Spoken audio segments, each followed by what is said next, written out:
This is Zwift's new £449 Hub smart trainer, which is available for pre-order now, and will go on sale on the 3rd of October. We're going to unbox it, well we already have, take a look at the facts and figures, and then take it for a test ride to see how it performs. Now, if you've been following Zwift news, you might be thinking, hang on a minute, didn't they announce a Tron bike and then bury it a few months later? I thought they weren't making trainers anymore. Well, you're half right, that did happen and you didn't misremember it, but in the background there was always another project going on, and the Zwift Hub is the culmination of that. So, what is it? Well, obviously, it's a smart trainer, but to fully understand it, we have to dive into what happens when people sign up to Zwift. Now, talking to the folks at Zwift, it's clear that the biggest obstacle to getting up and running is the hardware that you need. There's a lot of choice, and often a certain level of technical knowledge is also assumed, like pulling a cassette off your bike. Now, a lot of people won't have the tools for that, or frankly, the desire. So every month there are apparently a huge number of people who sign up for Zwift and never actually log a ride. The Hub trainer is designed to be as easy to set up as humanly possible so that anyone with any bike can get onto the platform simply, and at least in terms of direct drive trainers, relatively cheaply. It's worth noting at this point that Zwift isn't really concentrating on the numbers for this launch and more on the simplicity, but since we like numbers and we have them, it's worth diving into a few stats about the Hub trainer. So for your £449, you're getting a genuine direct drive smart trainer with a claimed accuracy of plus or minus 2.5%. It has a maximum resistance of 1800 watts and can simulate a gradient of 16%. Now, for the money, those are good numbers. It's got a 4.7 kilo flywheel here. It's ANT+ FEC and Bluetooth FTMS controllable, so it will work with pretty much anything that you can run Zwift on. And on top of that, it can also act as a Bluetooth or ANT+ heart rate monitor bridge so that you can save a Bluetooth channel if you're running Zwift on your Apple TV. Because it's a Zwift product, the calibration, the firmware updates, and the heart rate bridge functionality are all going to be available through the Zwift companion app. Now, at the moment, you have to do a spin down calibration for the Hub trainer, but Zwift says it's working on making it calibration free in a later update. Now, if you're a smart trainer aficionado, and I'm sure some of you are, then you might be thinking that this new Zwift Hub trainer looks a lot like Jet Black's Volt smart trainer, and you'd be right. Zwift has been working with Jet Black to develop this unit, and a lot of the hardware is shared. Now, Jet Black had some frame compatibility issues with the Volt trainer, and Zwift was really keen to make sure that the Hub fitted as many bikes as possible. So to that end, they've had prototype Hub trainers with bike mechanics over the past year. Each bike that has come in for service has been offered up to the trainer.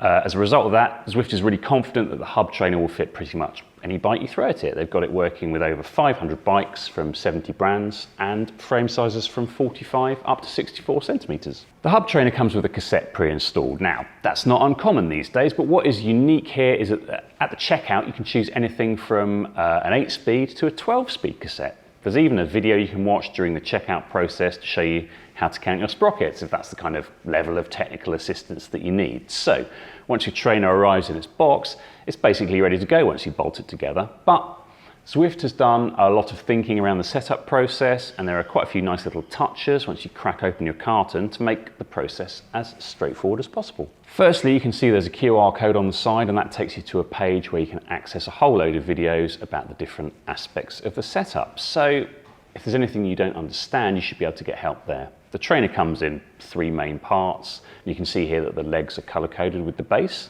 so you can make sure you get everything in the right place. You can follow the steps in the instructional video, and for most people, it's going to be a fairly simple job. One of the main issues with getting a bike on a trainer is axle standards, and Zwift has produced these very clever axle end cards that are color-coded. They also have a ruler section, so you can use that to check the distance between your dropouts and make sure you're running the right bits. Again, if you're unsure of what you're doing, then the instructional videos that Zwift has produced are really clear and helpful. So even if you're all thumbs, you should be able to get this Zwift Hub trainer up and running pretty quickly. Anyway, it's time to take it up to the spare room, put a bit of time into the trainer to see how it feels and what the numbers are like. Helpfully, Zwift has timed this launch to coincide with the end of summer over here in a very real sense. So let's get it going and see how it performs.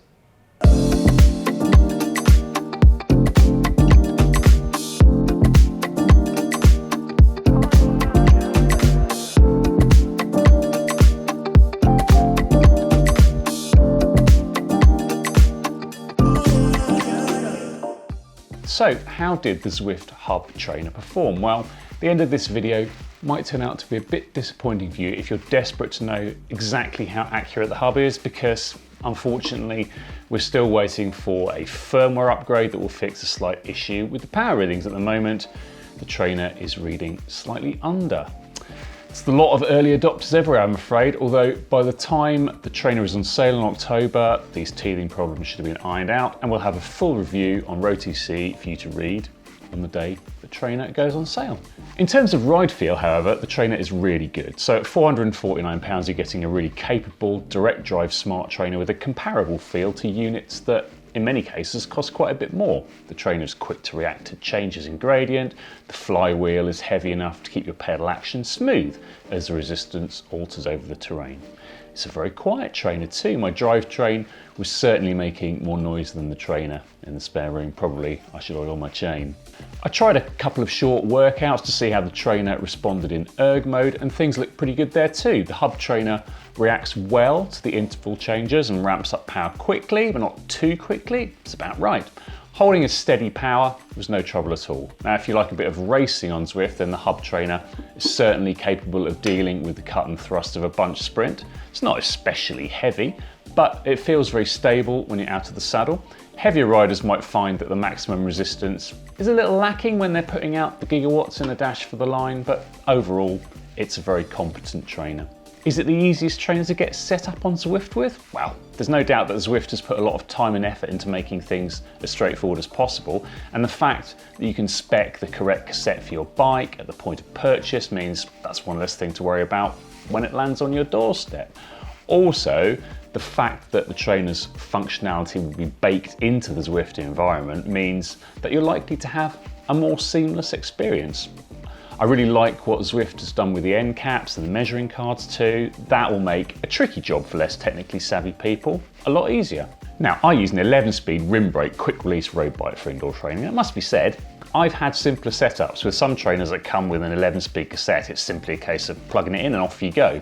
With the hub trainer, there's a bit of spannering to do, but really, anyone should be able to get this trainer up and running in about 15 minutes, and that won't really change if you're on a 12-speed through-axle disc brake gravel bike or an old 9-speed racer. So there you go, that's the new Zwift hub trainer and some of our initial thoughts. We'll be putting some more serious miles into this thing on Zwift over the course of the next 3 or 4 weeks.